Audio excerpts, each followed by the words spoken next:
Hello, everybody, and welcome to the Industry Podcast, an esports insider podcast where I speak to people and personalities within the esports sector. Today, I'm joined by Ray Ng, the head of esports ecosystems at Mobile Legends Bang Bang developer Moonton Games. We'll be talking about Mobile Legends Bang Bang, its rising popularity in Southeast Asia, and the overall mobile esports ecosystem there as well. We're also going to be talking about the M5 World Championships, which is currently taking place right now, and also its expansion into other regions. It's a really mobile-focused, heavy conversation, and I'm really looking forward to it. So let's jump into the episode.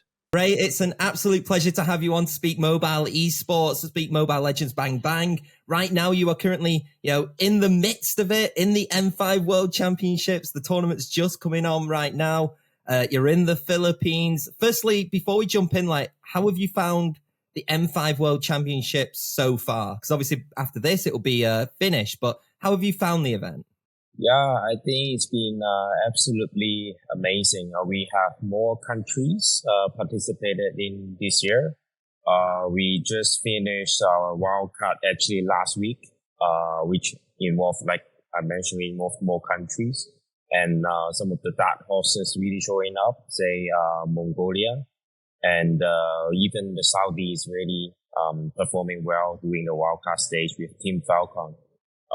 Unfortunately, Team Falcon doesn't make it, but we have a team from Mongolia make it from World Cup to group stage. So yeah, it's been amazing so far for this year M5 World Championship, which we're seeing some rising regions coming up to compete with the nowadays dominating regions in the Philippines, right? Because Philippines player of Mobile Legends has been dominating the scenes for a couple of years already. So hopefully we see some changes of landscape in M5 this year.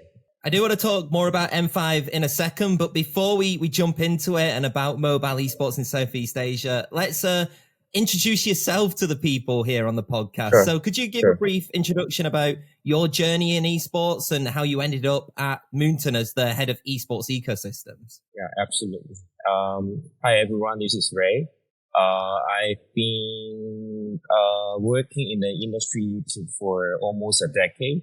How I was started is actually I studied in Hong Kong, where after my graduations and I started working as some freelance as showcasters and also some live event producer. I'm also a part-timers back then. So I've been that's how I started in the industry, because I think 10 years ago or in Hong Kong, there are not many companies are really doing esports at that time. So that's how I started, and eventually I got into the industry by joining a company in Hong Kong called Hong Kong Esports. Some of the people are familiar with the company, which they are also have a team business, Hong Kong Attitude, running multiple titles like League of Legends, AOV, a club in Hong Kong back then. I've been with the company for almost 2 years, and after that I joined different publishers, which involved Blizzard. I worked for Blizzard for 2 years, also product manager for esports Hearthstones, and also after that I also joined Tencent for a little bit, and then interestingly I joined the government from Hong Kong, which called Cyberport, for 2 years, helping Hong Kong to develop the esports scene in Hong Kong, also for a couple of years, and now I ended up with Moonton, where I'm the head of esports ecosystem, helping Mobile Legends to expand the scene globally with different partners. So that basically my journey so far, where led me to the current role at Moonton Games. So yeah, it's been a journey for me.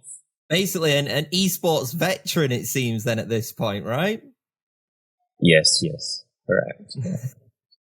So I actually want to talk about, I talk about a lot about mobile esports in general, but I am very aware that sometimes I will talk about Mobile Legends Bang Bang, and then normally the first question that comes up, especially from a Western audience perspective, is, well, what is that essentially? So I want to kind of provide you with an opportunity to kind of highlight how big of an esports scene Mobile Legends Bang Bang is in Southeast Asia specifically. Well, I think I had a panel, I think just a few days ago in Busan, with the IESF recently. Actually, the topic I had in that panel was the rise of mobile esports. So it's a great opportunity for me to also do some recap here. I think the mobile esports scene started around 2017, if I remember correctly.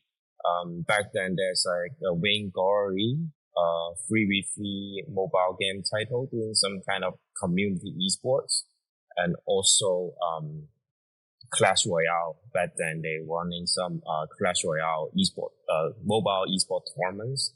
I think back then they're also still testing the market and running some casually esport tournaments for these two titles. I think the success was seems Clash Royale doing the tournament globally. We see the possibility of mobile esports. Actually, we see the players competing with a mobile phone, which something probably never did before. And yeah, I think globally how it started. And back into the Asia scene, I think the mobile esport started also pretty similar year 2018 and so, where the mobile titles start rolling out into the Asian market, in China, and also Mobile Legend in Southeast Asia. Just a sense of how big probably the community is Mobile Legends is we have around 100 million monthly active users globally for Mobile Legends. And also for our Asia scenes, it's taking up about close to 80% of our user bases playing it actively monthly. So that's our active users. And and the scene was actually started also not purposely, but also community driven for Mobile Legends. I think the event that we started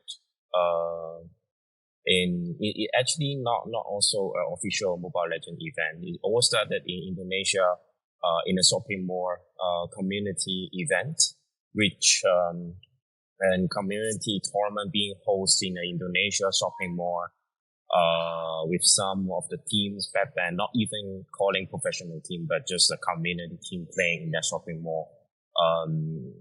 The event went crazily successful, I would say, which packed the mall with thousands of audience, spectators, watching the game being played at that mall.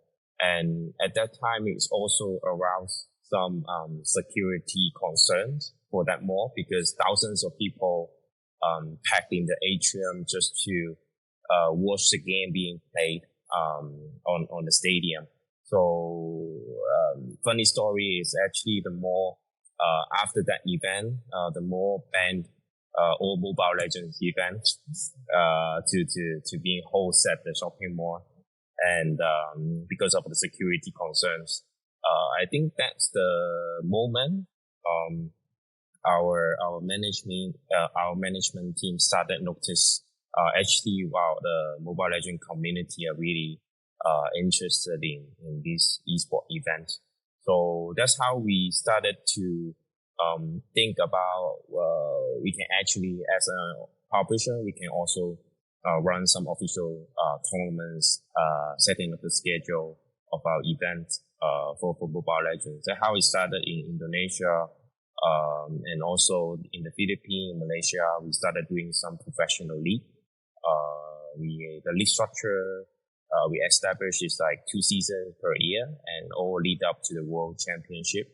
And I think back then we just involved a couple of Asia countries to participate in our M1 which is 5 years ago. We have some Southeast Asia country competing in M1,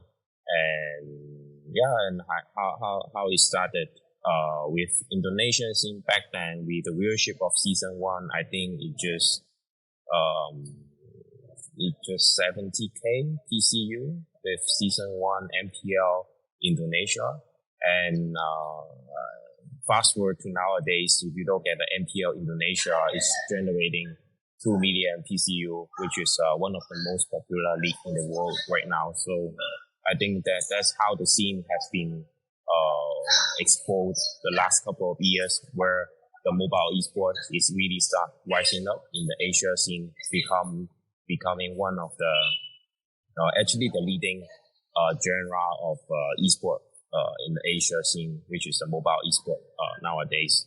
So yeah, and for us, I think it didn't stop us from here, just having the Asian scene really into the mobile esports. For us, we are also doing globalizations, which launching the games globally and also launching some of the esport tournaments globally across different regions as well. Like last year, we started MPO MENA, which focused on the Middle East countries. And also we started in some of the CIS regions, also Turkey, South Asia, Latin America as well. So I think from Asia, we are now expanding globally to other parts of the world as well. So yeah, we still see some challenges in the Western world. Like used to be like a lot of players were used to console and PC, and all some of the playing behavior also quite sticky to that PC and consoles.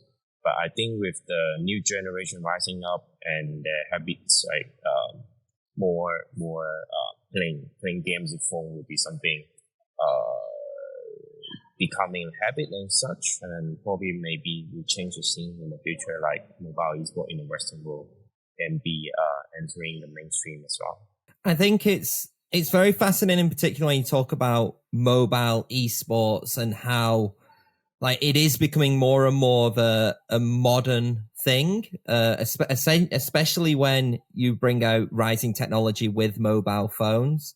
Do you think that the fact that mobile esports has been able to target traditionally and economically poorer countries has benefited mobile esports in terms of the growth? Because not everyone can afford a PC, but they can afford a mobile phone essentially to play those games on. Yeah, I think that also play a very critical role.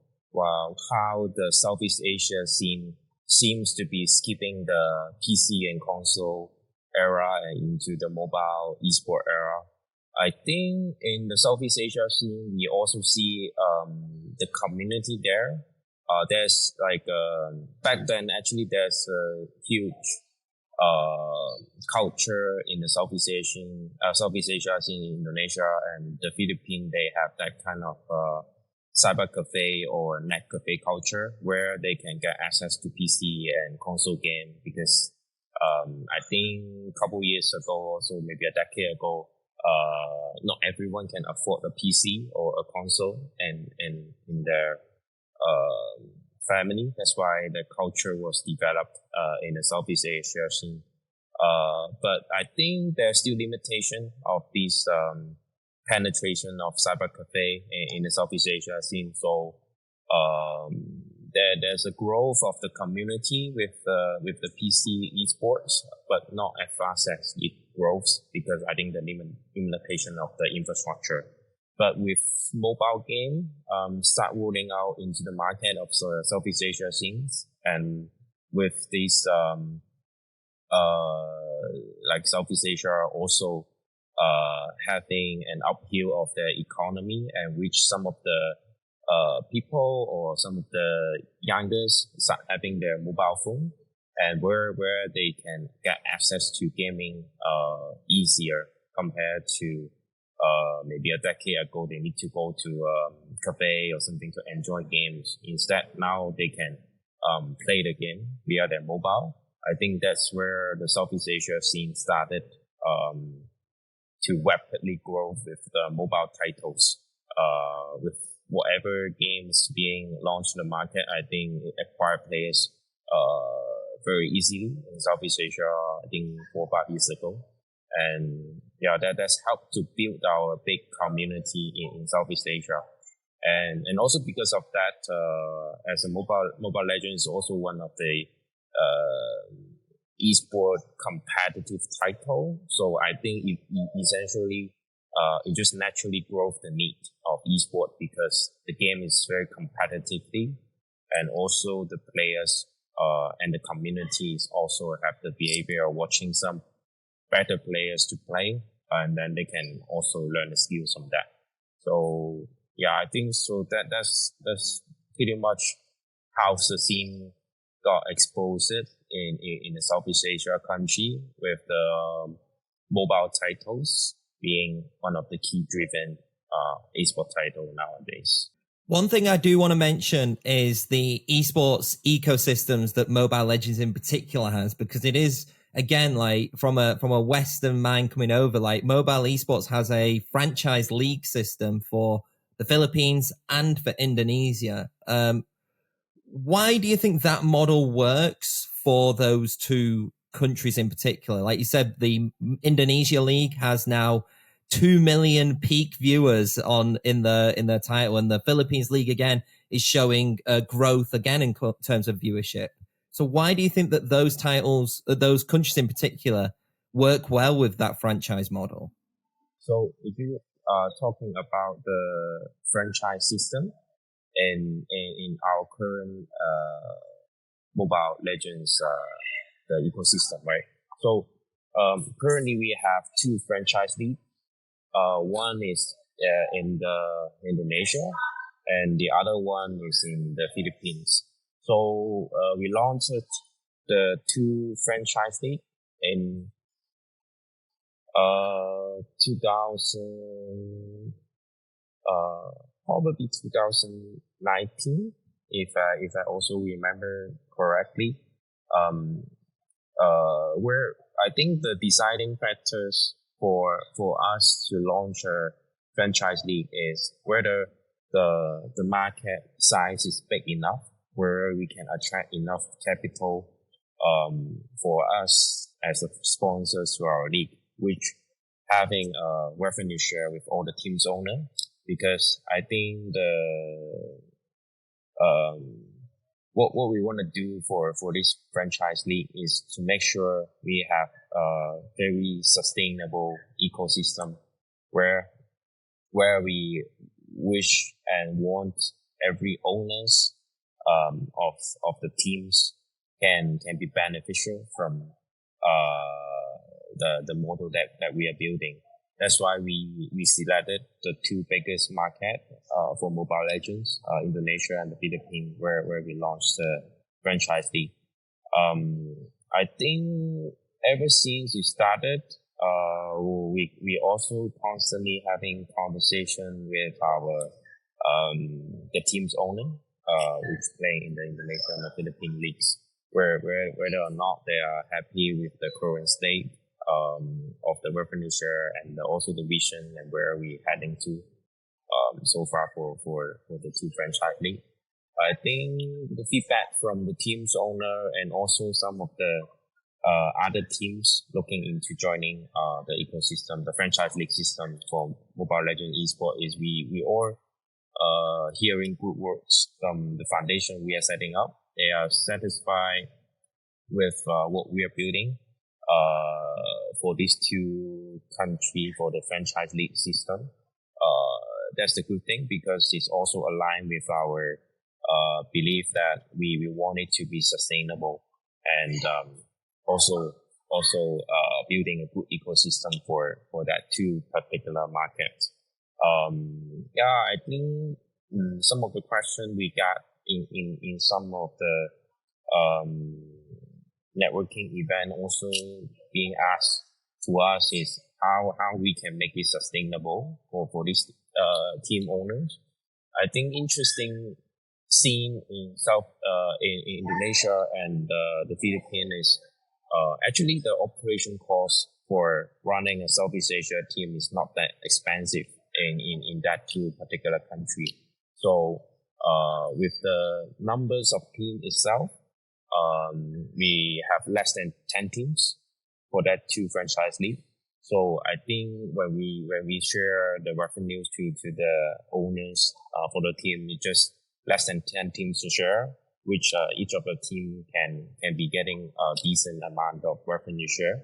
And to it also, with the fan base, huge fan base in Southeast Asia, the teams is also able to capitalize it in monetization for the teams itself in terms of selling sponsorship, their merch, and some of the streamers also doing revenue share, getting revenue from streaming and such. So I think that's the foundation of the two franchise league we are having now. And for other market, we are doing some open system. So I think for us, our strategy for the overall Moonton Games as a company is we do hyper localization. That how we highlight our publishing strategy, how we work differently from other publisher. That's why we set different for esports as well. We depends on the market size and things, and then we set up the proper structure for some specific market. Yeah, and for other market, some of them also doing MPL, but they instead of Indonesia and the Philippines, they're running an open system, which having a relegation season, which welcoming some new teams to join. And I think essentially, I think we will evaluate market by market, see whether the opportunity comes, and we want to further launch another franchise league. So is the intention to eventually do another, like you said, another franchise league? I know that when I went to Malaysia for the mid-season invitational, I think it was last year, there was I spoke to some Malaysian team owners, and they were like, can we have an MPL Malaysia be franchise? Is there thoughts of kind of expanding the franchises, or is the priority on those two leagues right now in terms of that model? Yeah, I think internally we also having some active conversation for the market. I think everything could be possible. I think internally we are also evaluating the market size, the capital, whether it's possible, how many teams, and such as a topic. But eventually, whether we decided to do it or not, it really depends on the evaluation of the market, whether it makes sense, it's the right timing to do so. Actually not just Malaysia, but it applies to every market. We're constantly having evaluations, probably year by year or even faster, like twice a year, at an evaluation on the market, where it's heading to, how's the growth, is there a need from that, how we can actualize it, and does it make sense for us? So that's been a topic being discussed internally. I think we also have, for the Malaysia team, I think they also have a very close relationship with all the Malaysian team owners. They're also probably having a conversation and such in between. So I would say from official point of view, nothing official yet, but it's been a topic within the team and also the team owner as well. One thing I want to move on to slightly is the Western market, in particular, like Europe, MENA, and kind of outside of Asia in particular. Do you think that it's difficult for mobile esports in the West to kind of grow in size and audience? Because there is, when you compare the two, the East and the West divide, essentially, mobile esports feels like, well, just like an esport. It's not just mobile esports, it's just referred to as esports in general. Whereas there is that kind of a bit more of a stigma towards the Western side when it comes to that, with only a few titles, such as like Brawl Stars probably being one, which is like a Western centric title, which has kind of made it in the West. Do you think it's difficult then for mobile esports to kind of grow that fan base, since you have that PC dominant audience essentially? Yeah, like I mentioned, it's where how esport growth is really depends on the community and the player base. I think in Asia scene, the mobile esports growing really rapidly is because we acquired a lot of new users throughout the years, and if we are counting all those monthly active users, right? Mobile title is being the most popular title in the Eastern world right now. So I think the same case apply to the Western world. I think PC and console titles, the esport titles, still consider the most playing titles in the Western world. So I think that essentially set up the scene differently in terms of perspective of mobile esports. I think I also went through this topic in the panel that I mentioned 2 days ago. I think the terms that there's an interesting question being raised by the moderator, and he's asking whether we can call esports as an overall in the future, like when the mobile esport rise, right? And essentially, there's only esport left with all the PC console and mobile title with it, and we call it esports instead of mobile esports. I gave an answer to the panel. Is I think mobile esports still a very unique genre. If we are talking about the mobile esport, I think it's being called mobile esport is because of its mobility and also accessibility when it compare differently to PC and console title, where you can maybe you're hanging out with your friends in a cafe and such, and there's no PC, no console there. But if you want to play a games with the games, right, you can immediately just pull out your phone and then play whatever titles you like, Mobile Legend or whatever. You can instantly play it in wherever you want with a mobile, carrying a mobile. So yeah, that's something I think it will never change in terms of the mobile esports being very easy to access. We're also which giving us a lot of opportunities in working with different partners in the ecosystem, where we have partners called GG Truck, where they actually built a very big LED screen inside a truck, where they drive the truck to some of the different province in the Philippines, where some of the province don't really have the good facility to have this kind of tournament viewing experience, where they just drove the truck in a province and then turn it into a big stage, and instantly the community all carrying a mobile can be like gathering in front of the truck and becoming a stage of esport platform and such. So I think that's something will be very challenging for PC and console if they want to do so. Is that there's not something that really that easy to accessible for it. So I think eventually what it defines mobile esport is really I think the style of playing is different, but essentially it's the same, because it also requires a very high skill level if you really want to become a good player in mobile esport as well. It also requires good reaction time, constant training in order to become the pinnacle of the tournaments. Yeah. I want to talk about M5 now. Again, the event that you're at right now.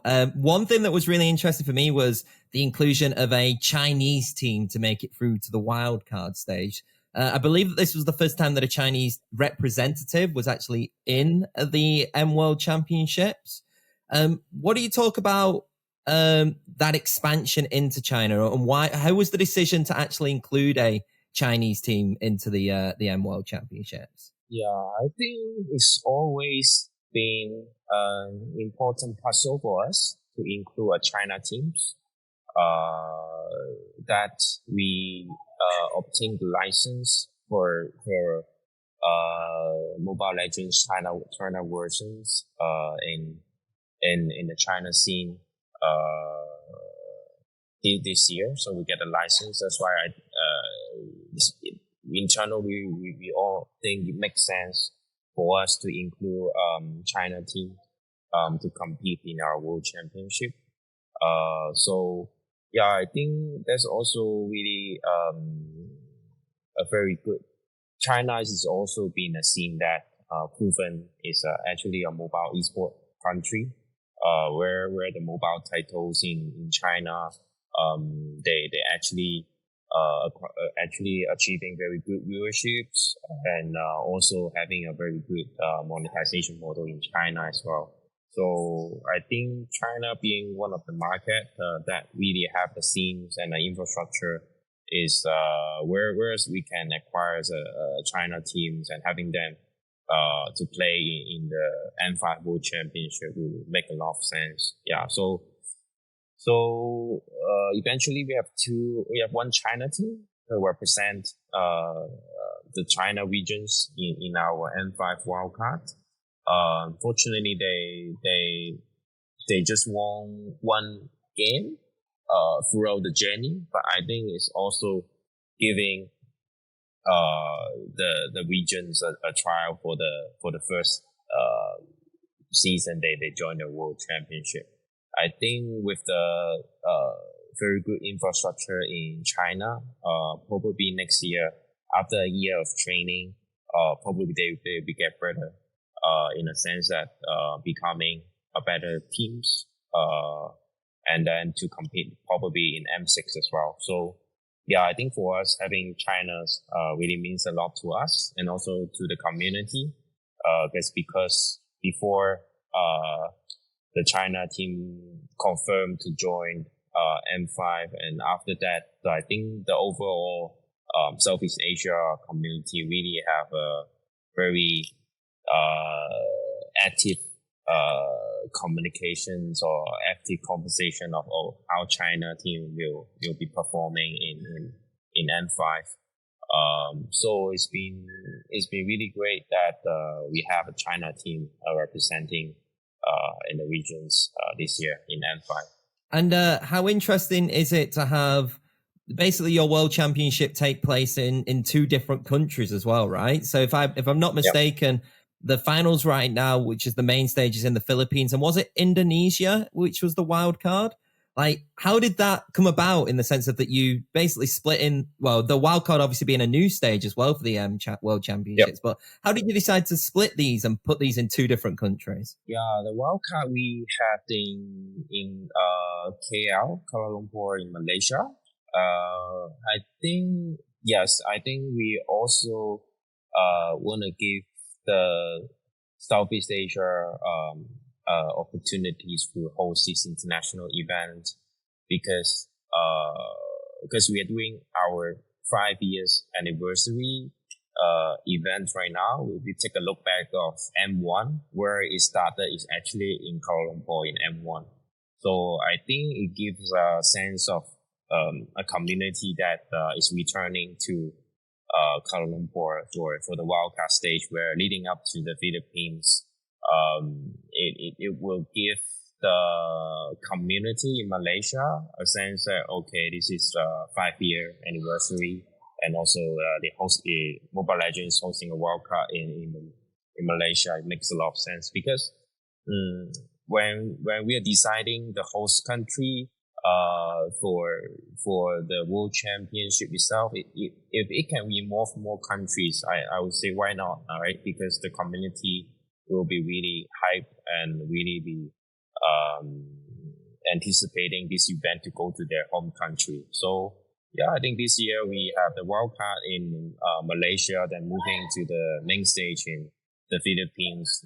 It can take care of these two countries' community. For us, I think, yeah, if we can do so, why not, right? Like having this international event being hosted in more countries. And is there any thought of, with this kind of mini expansion, especially like you said in the MENA region and potentially in China, and I do want to talk about the West in a second, is there any thought of like potentially having a World Championship outside of Southeast Asia? Or is it the case of it's the biggest market right now, so it should really stay in that area? Yeah, I think the Western world is always under our radar. What we have observed this year is we have partners, International Esports Federation. They just finished the event a couple months ago in Romania, where the host country also sending representative teams from Romania. Um, what I heard from the organizer, they told us the Romanian community for Mobile Legends is actually not small. They did a open qualifier to select the Romanian team to represent the country, where they need to cut off the deadline earlier because they get too many applications being submitted. Actually, there were over 60 teams being submitted, and they need to.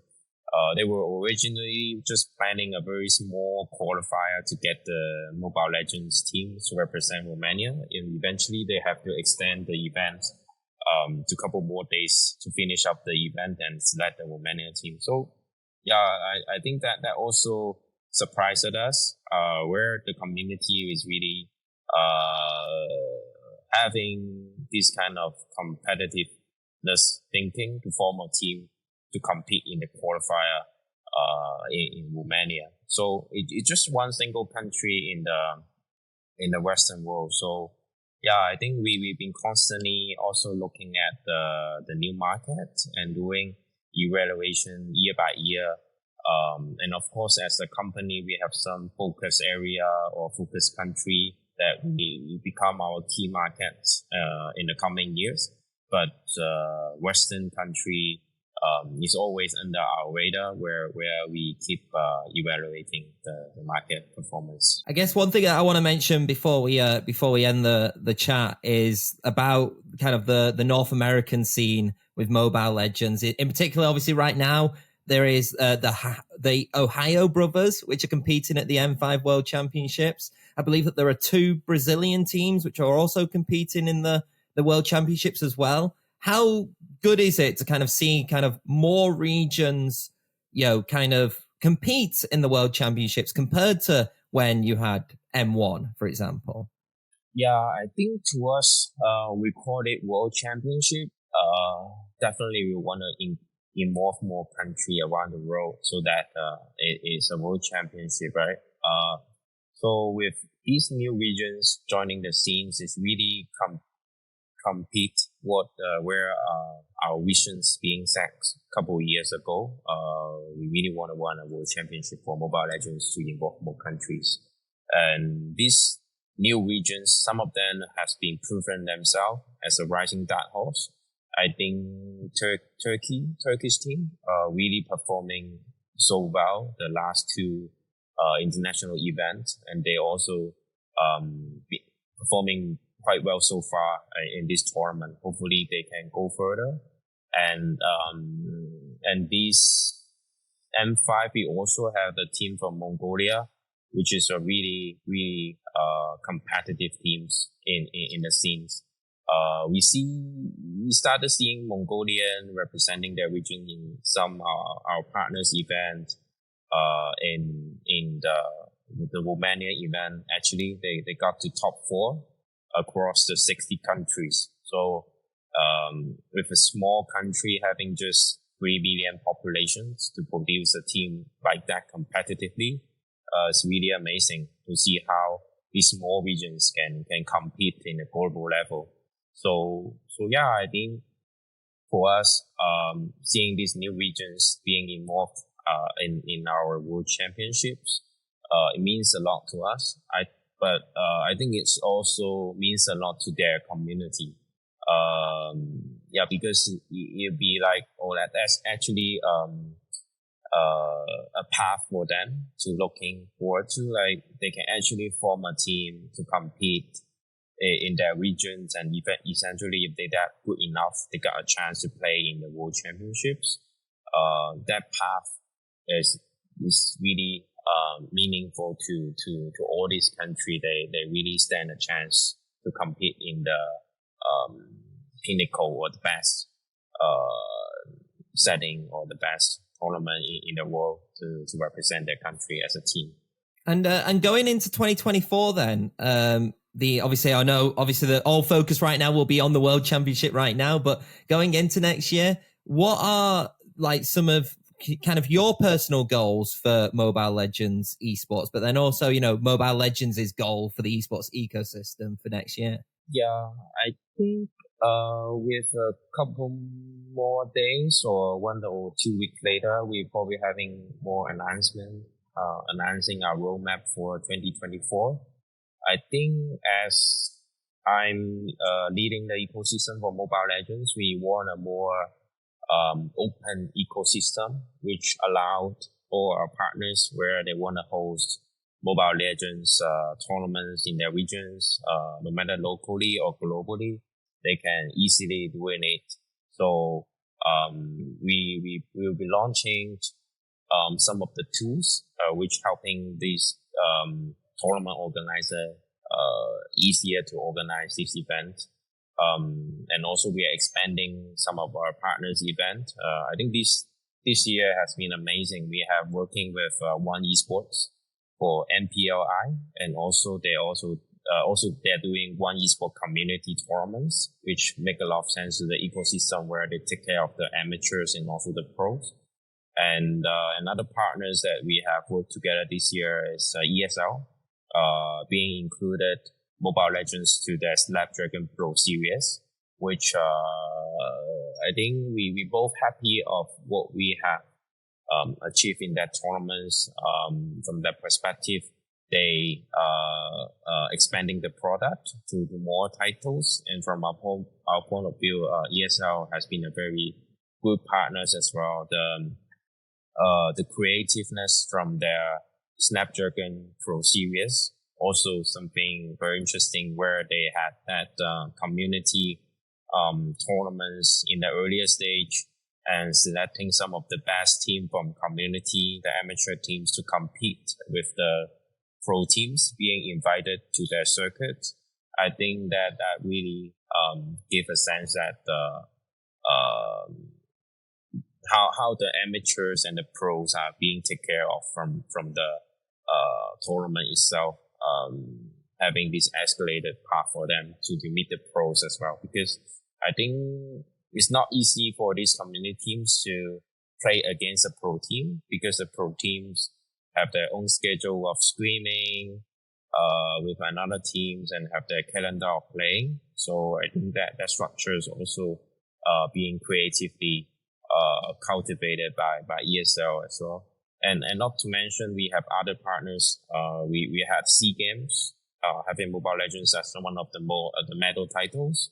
We had the IESF, just right up there, World Championship, also having Mobile Legends as one of the title as well. So I think 2023 has been a rich calendar year for us. We have a very full content calendar this year, and moving forward to 2024, we establishing more partners and rolling out more tools for our partners who are interested to hosting Mobile Legends tournaments, or them easier to execute the organization of tournaments. So we're looking forward to have more tournaments and the Mobile Legends esports actions in 2024.